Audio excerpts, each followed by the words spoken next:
Hello, and welcome to Open Line. I'm Starlene Stringer. Well, economic development is an important focus here in Irving. The city works with a number of groups that help facilitate growth in the business community. The Irving Hispanic Chamber of Commerce is one of those groups.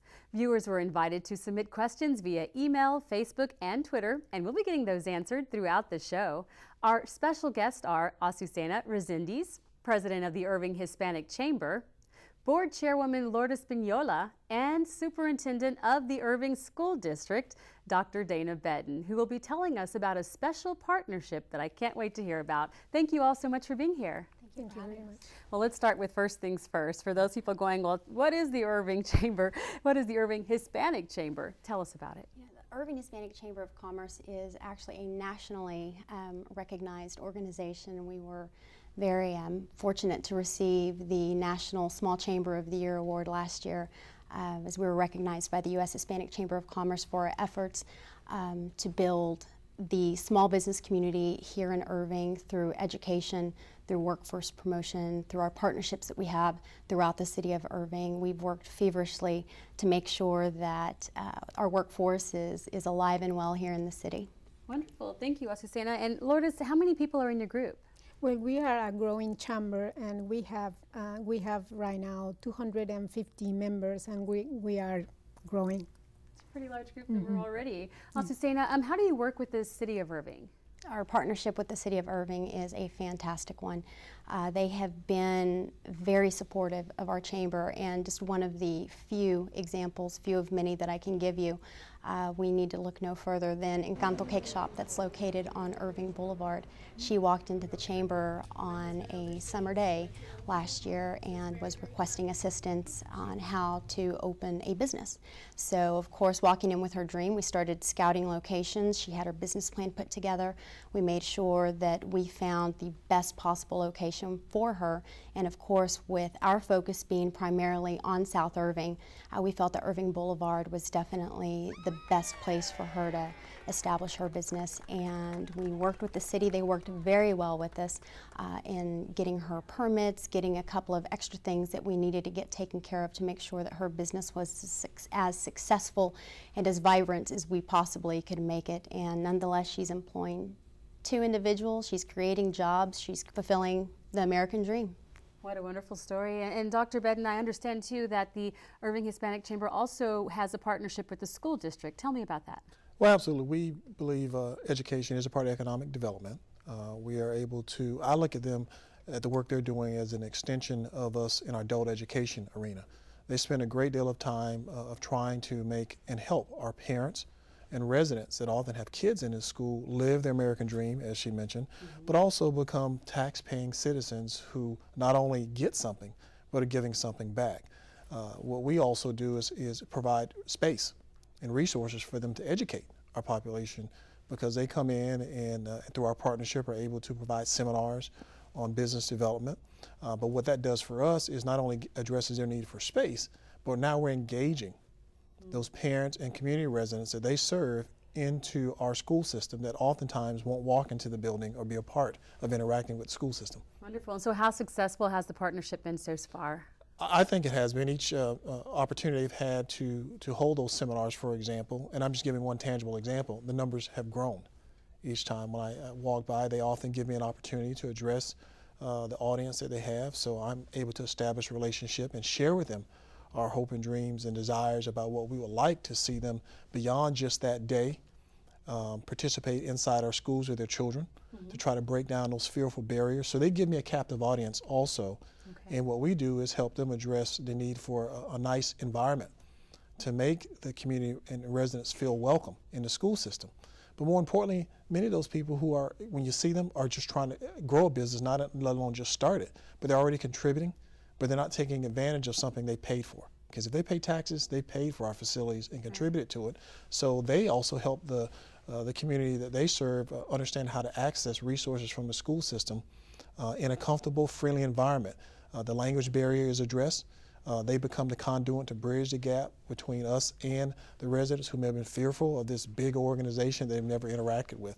And they help to make that transition of the cultural norms that they may have been accustomed to, which sometimes is you just send them we trust what happens as opposed to come and participate with them. That's what they do for us.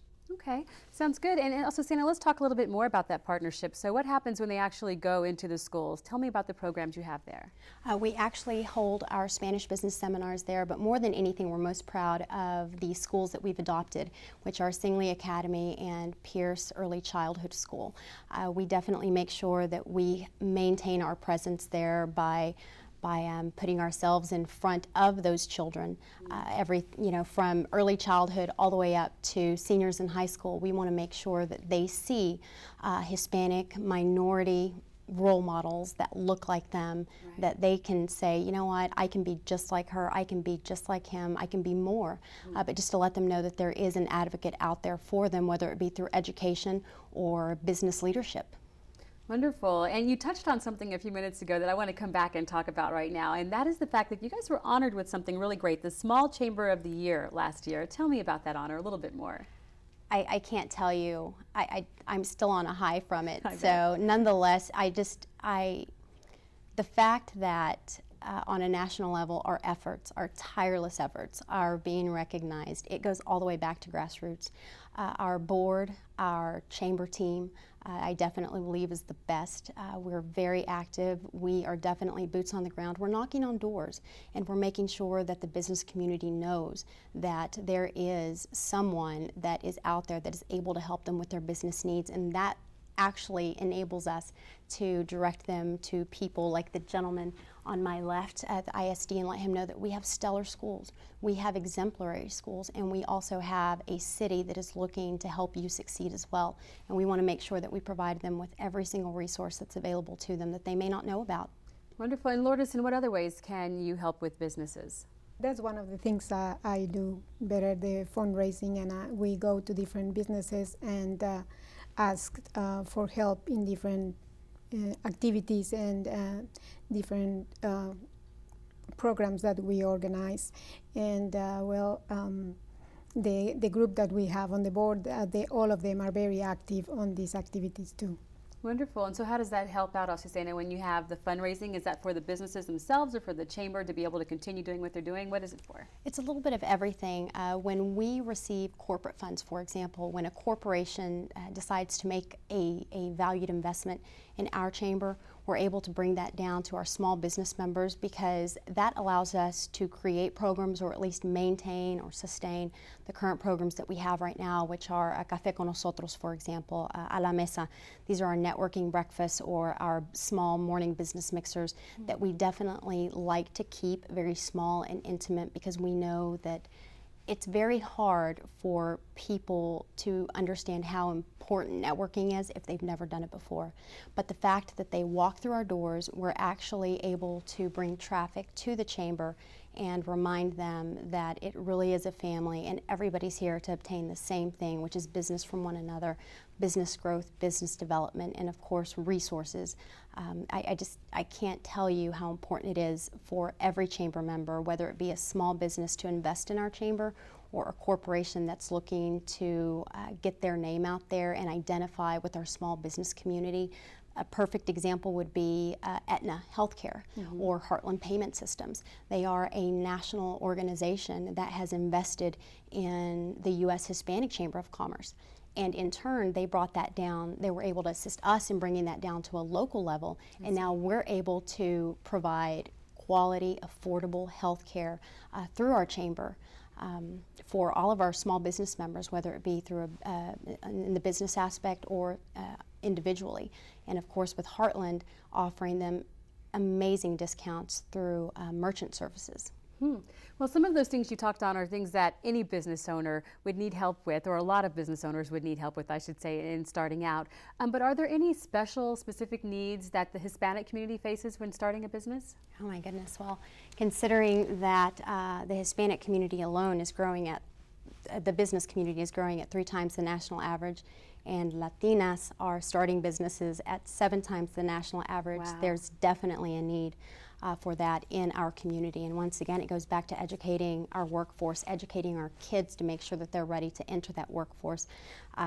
Once again, the partnership with the ISD, we've graduated to date 6 interns from the site program at Singley Academy.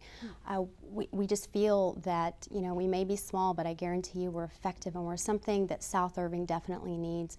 We're something that the Hispanic community needs. We're something that the small business community needs. And the one thing that I can say is we don't take our job lightly. Wonderful. And you shared one success story, and I just know how inspirational those stories are for other people watching that may be a business owner or a potential business owner in the future going, well, you know what, I loved hearing that. Can you tell us about another example of a success story? Oh gosh, absolutely. Well, you know, you have several business owners that come in and they are having issues with zoning. They are needing assistance with access to capital. The great thing is we welcome all partners that are willing to help us maintain the growth and activity that we have going on with the Chamber, because we can't do it alone. We are a small staff, but we do have a great partnership with the city of Irving, and of course with every single member that is a part of our Chamber. I like to believe is a partner as well, but we're able to direct them to our membership. Just to give you another example, if someone is coming in looking for legal services, that's not for us, but we are able to direct them to the attorneys or to the other individuals that are able to assist them in making their dreams a reality as well. Wonderful. And Lourdes, the next question is for you. This one sounds like a lot of fun. I understand there's a special event to celebrate Mexican Independence Day that's coming up at the Irving Convention Center. Can you tell me about that? Yes, that is Mexican Independence is on September the 15th. It's going to be here in Irving, and then it's going to be at the Convention Center, and we will partner with the Mexican Consulate, that we have a very good relationship with them, and with the Consul Juan Carlos Cue. And we had been making the connection with them and with the DART, because the DART is opening the Orange Line at the end of this month. So we would like to make an invitation to all the 4,000 people that are expecting to come to this program to use this system as a method of transportation and to visit the convention center.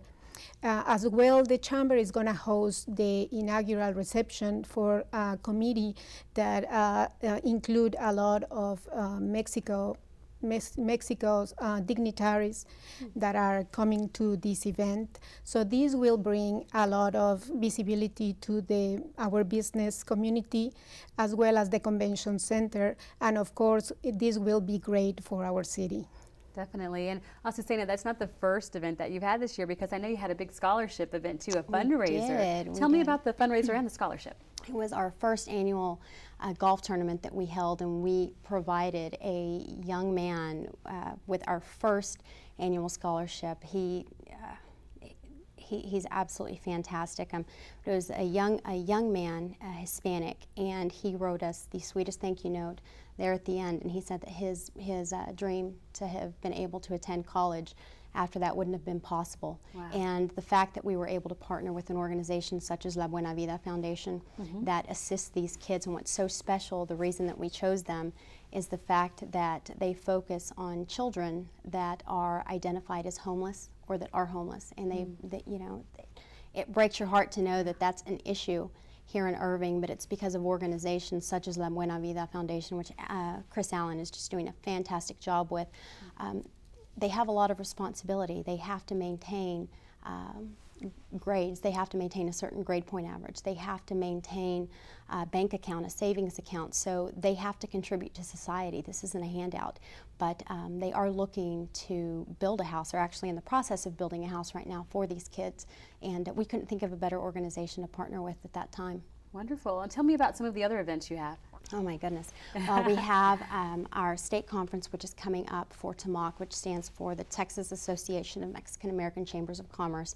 So we have identified 5 of our top business leaders, which have been selected as not only the businessman and woman of the year, but of course the corporations of the year. So we have everyone from TXU, Verizon, that have been nominated, but as well as our small business groups, which are Dr. Carlos Chapa. We have Lourdes Campero as well with Forever Tile. You can't think of more deserving individuals that can receive that type of recognition that are here locally.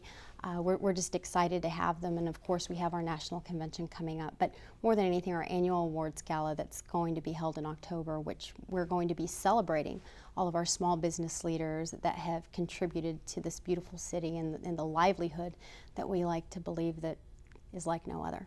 Let me ask you this too, for those who may want to attend and are thinking, okay, but I can't speak any Spanish. Is it done in Spanish or English or both? And this is about the gala? Yes. No, it's in English. Okay. It is in English. You know, we are a bilingual organization, and we like to make sure that everyone is able to participate, whether you be Asian, African American, Anglo, Hispanic. It doesn't matter what walk of life you're from, what nationality you are welcome. We are a multicultural organization, but our primary focus is to make sure that we act in the international language of business, which is English.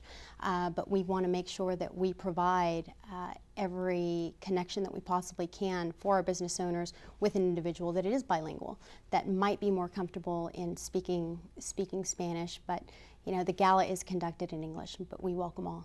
Wonderful. And now that we've talked a little bit about the party times and the fundraisers and the events and all that, let's go back to the beginning for people who are watching right now saying, I'm interested in starting a business. I don't know what to do. What steps should I take? At what point should they call? At any time. If they have an idea, the best thing that I would recommend for them to do is come in with a business plan.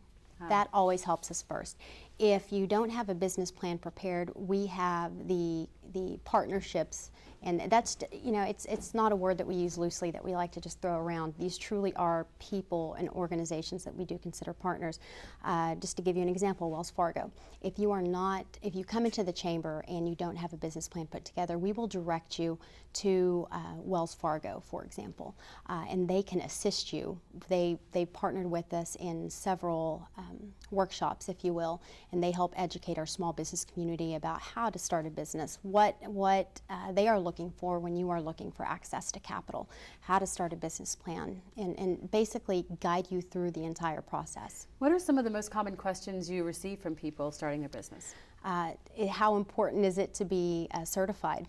And that's something that they don't think about until they start looking at doing business with someone such as the Irving ISD or the City of Irving. It's important that you make sure, if you are a minority-owned business, that you are registered as a minority-owned business, and that you make sure that you obtain every certification that you possibly can, because the City of Irving, that's what they want. They want to do business within that membership base, and which makes sense for all of us. So that's definitely a question that's asked more times than not. And in addition also to helping businesses get started, are you involved with recruiting businesses to come here? That's not the focus of our activity. Okay. Our focus is making sure that the businesses that are currently located in South Irving, and it doesn't necessarily have to be South Irving, but that is our primary focus. Okay. So we want to make sure that these small businesses are taken care of, because they provide over 90% of our employment base, and that's on a national level. So we have to make sure that they are taken care of. One of the examples of recruiting a business into South Irving, of course, is Encanto Cake Shop. She could have gone to North Irving, but we were able to talk to her and express the need for a bakery in South Irving. We needed one. We probably didn't need one so close to the chamber, but because we've gained a little weight since then. But you look great. Thank you. But it's people like that we want to make sure that we assist and make ourselves available, because we really want to see South Irving grow. But I can't say that recruitment is our primary focus. I understand. Okay, so Lourdes, let me ask you this question: how did you get involved with the chamber? Well, I always been involved with the community since a long time ago, and I very much into education. I like to participate on everything related to education and businesses. So last year they invited me to become part of the board. So I become part of the board and start my participation with the chamber. And so this year I'm the chairman, and I really enjoy being part of this chairman that is growing so much, and being part of the Hispanic community that I really loved. And Well, it's my passion is education, so that's why we are getting involved so much with the Irving ISD and with all the schools that are closest to us. And I really would like to keep involved with everything related to this community. It's a very vibrant community, and I would like to help in any way possible. Well, wonderful. And speaking of that partnership you have with the school district, Dr. Bedden, let's talk a little bit more about that relationship y'all have, because I'm assuming when you have a diverse student population, as Irving does, these types of partnerships can really be important. Wouldn't you agree? Absolutely. We are diverse. We are predominantly Hispanic, 70% Hispanic for our student population, but a lot of people also don't know that we have over 90 languages representing 58 countries. Wow. in our district. But the predominant base is the Hispanic community, and they provide a real conduit to connection. One of our challenges is always getting the external community involved. So that's a lot of support that they are providing. But most importantly, what I've found since being here is the relationship piece. How do you establish a relationship so they feel comfortable engaging you? I see. And that's a big part of what I appreciate, that they're breaking down some of the barriers. I think that they spend a great deal of time of trying to share the facts rather than the fiction, which is what often happens. I think people are caught up in things that are 20 years ago and quite haven't moved forward, and some by intentional design, others just not understanding how to navigate the system. They also help them navigate our system. She gave the example, Alcacina, about the Wells Fargo, but that happens with us. So it's not uncommon that she'll pick up the phone and help a person get inside the system to understand how to get a solution to the problem. But that wouldn't have happened necessarily had they not had a friendly face I see. who, said, let me help you. What you think is a problem really isn't. They will talk to you, they will help you, and I'll get someone who will help you with that problem. Well, that being said, I was going to ask you just how important it is to have community involvement in making a school district successful, and it sounds like very much so. Absolutely. I mean, schools are microcosm of society, which is really your community. Oftentimes you hear people talk about schools this and schools that, but what I ask them then is, look what's happening in the community. And then there's an aha moment. So if we don't address oftentimes the things that are happening in our community, it becomes a school issue. Oh, wow. Yeah. And speaking of the community, Azucena, I know that we see a lot of Hispanic-owned businesses in downtown and Heritage Crossing. What are some of the selling points of that area? Oh my, when you look at the beauty of something that has, that's been sitting there for a long time, just waiting for, a multicultural family unit to come in. I think what people see most beautiful about South Irving is the fact that they don't get it till they actually get there. Because a lot of people believe that it's Las Colinas, Texas, and nothing could be further from the truth. No, it's Irving. It's Irving. And we are trying to help break the barrier between North Irving and South Irving. We are Irving. We are all Irving. And the beauty about South Irving is the fact that it's historic. That's where it started. And that's where we need to make sure that we maintain a presence as a business community, as residents of this beautiful city, because we need to make sure that the tax space stays prominent there. We need to make sure that there's activity. We need new restaurants. We need new businesses to come in. We need more families to move into the area.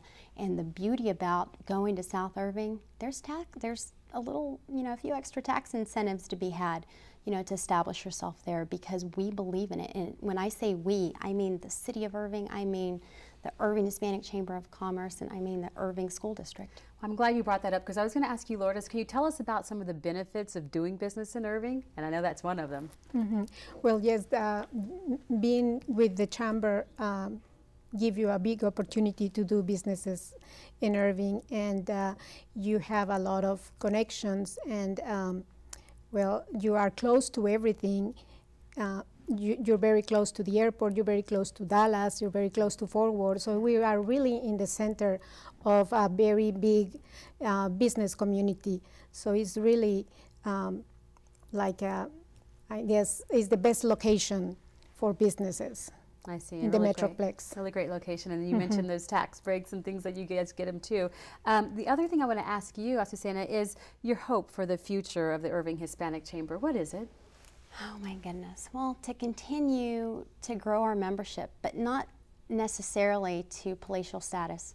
I can't tell you that I want the Irving Hispanic Chamber of Commerce to become the greater Irving Hispanic Chamber of Commerce. That's not necessarily my goal. I want to make sure that we stay within our realm. And if that means growing, I want to make sure that we grow with it. And by that I mean we have to have staff to be able to maintain our programs or work our programs. We have to have staff to maintain the needs of our membership.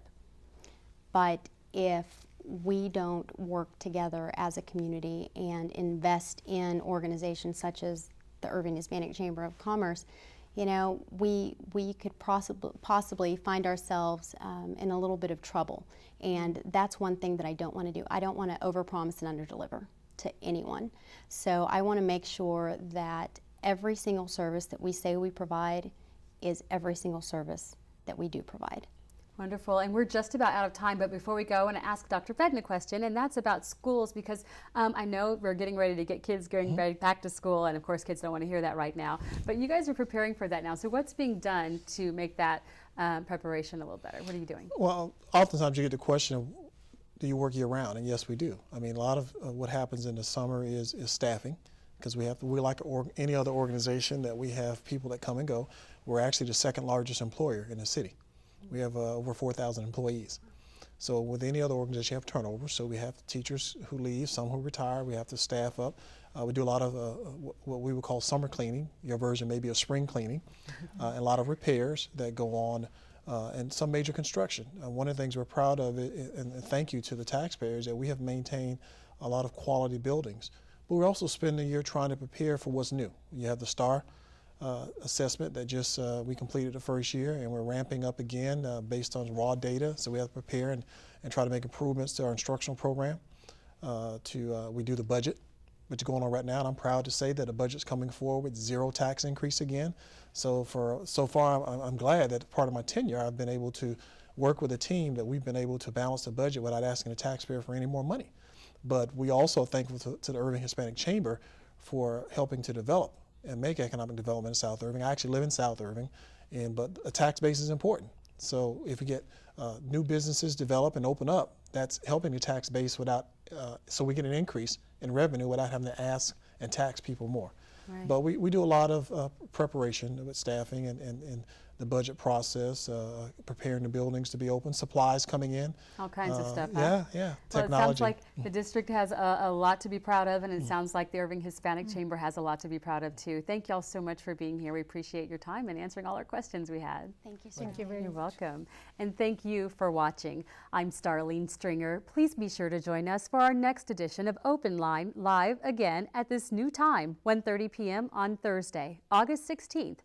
Our guest will be from Irving Animal Services. If you have questions, email them to ictn@cityofirving.org or connect with us on Facebook, and we'll get answers on our next edition of Open Line. We'll see you then.